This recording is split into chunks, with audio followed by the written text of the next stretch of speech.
माझ्या मित्रांनी आता इथं ऑफिस टाकलं, परमनंट ऑफिस राहील. काही सुख दुःख घेऊन आलेत. देखो शिवसेने का इतना पॉश ऑफिस रहता नहीं. शिवसेना अतिक्रमण करने वाली पार्टी है.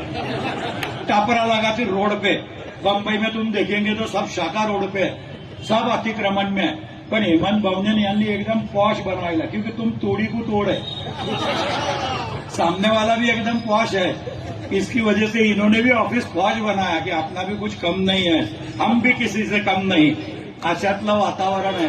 पण स्पर्धा व्हायलाच पाहिजे, पण ती चांगल्या कामाची. चांगल्या कामामध्ये नक्कीच शिवसैनिक वरचढ राहतील असा आत्मविश्वास माझ्या मनामध्ये आहे. मी ज्यांच्या आत्ता सगळे इसने भी कुछ तो भी मेरा भाषण उनको, मेरा फोन उनको सूचना दिया था. मी या पोरावर भी प्रेम केलं, पण याने काय फॉल्ट होता माहित नाही मला. मला अमरीश भाई सांगत होते की साला मेरे खिलाफ प्रचार कर रहा था.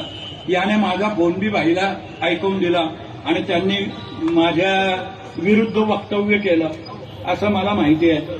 आता हा काँग्रेसकडनं उभा होता. मेरे देखो, मैं झूठ नहीं बोलता, पर मेरे बदन में आज भी थोड़ा बहुत कांग्रेस का खून है, क्योंकि मैं पैदा ही कांग्रेस में हुआ था. मैं ये कांग्रेस से लड़ रहा था, मेरे को भी इसकी दया आई. मैंने फोन करा तो इसने अमरीश भाई को मेरा फोन सुना दिया.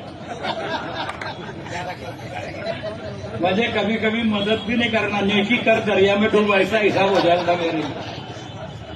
तो लोग बोलते ना कि नेकी कर मुफ्त का खाना छोड़ दे, नहीं होता भला तो बुरा करना छोड़ दे. ऐसा तूने मेरी लटका दी थी बाबा, ऐसा मत करा कर. आज और तू शिवसेना में प्रवेश कर रहा ना, तेरे को दुपट्टा डालने के पहले गोली कर लेना पडेगी. कारण भविष्यामध्ये हे असं नाही. आपण तर जे बोलतो, माझ्या रक्तात नाही कोणाच्या मागं बोलणं. जे असेल ते तोंडावर बोलायचं, काय परिणामांना चिंता करायची नाही.